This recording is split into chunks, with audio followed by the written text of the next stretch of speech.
نن ملا محمد یعقوب مجاهد ډېرې خطرناکې خبرې وکړې، همسایه هیواد ته یې اخطار ورکړ او د ډېرو ناځواب سوو خبرو پوښتنې یې ځواب کړې.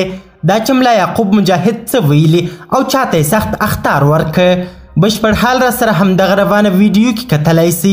سلامونه قدرمنو لیدونکو، زموږ مشال پریس یوټیوب چینل ته ښه راغلاست. ملا یعقوب مجاهد وایي د پاکستان بریدونه مو د ملي مصالحو لپاره برداشت کړل. د طالبانو د دفاع وزیر مولوي محمد یعقوب مجاهد د خپل پلار او د طالبانو د تحریک د بنسټګر ملا محمد عمر مجاهد د نهم تلین په مناسبت په لومړي ځل یوې جوړې سوې غونډې ته وینا وکړه. هغه د افغانستان د ملي ټلویزیون په تالار کې جوړو سوو مراسمو کې وویل چې په افغانستان کې د اشغال خاتمه او د بشپړ شرعي نظام جوړېدل یې د پلار ارمان او اصلي هدف و. مجاهد وویل اوس چې دې هدف ته رسیدلی یو نو د نظام ساتنه زموږ د ټولو ګډ مسؤلیت او دنده ده.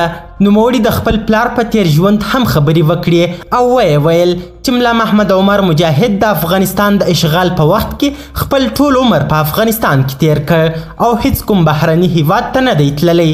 د مجاهد په وینا د پلار د دې کار موخه یې دا وه چې د بهرنیو هیوادونو او استخباراتو تر تاثیر لاندې رانسي او خپلواک پاتې سي.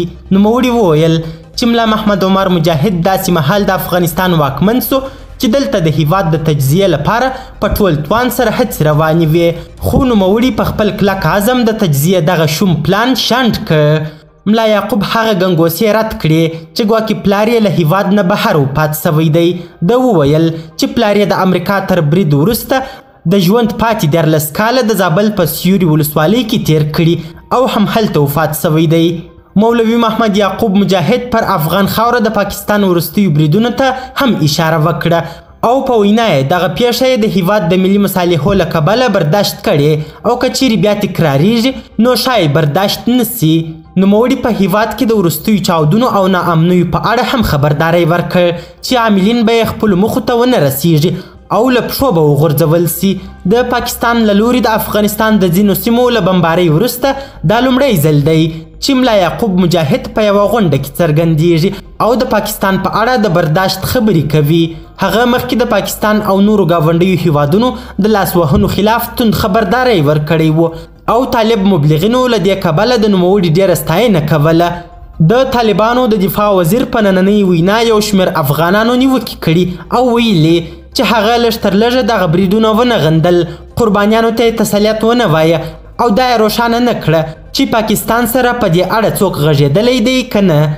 قدرمنو لیدونکو، ډېره زیاته مننه چې ویډیو مو تر اخري شیبو وکتل. د لا زیاتو او په زړه پورې خبرې مطالبو لپاره زموږ همدغه مشال پریس یوټیوب چینل سبسکرایب کړئ. تر بیا او بلې ویډیو ښه وخت او ښې چارې د الله په امان.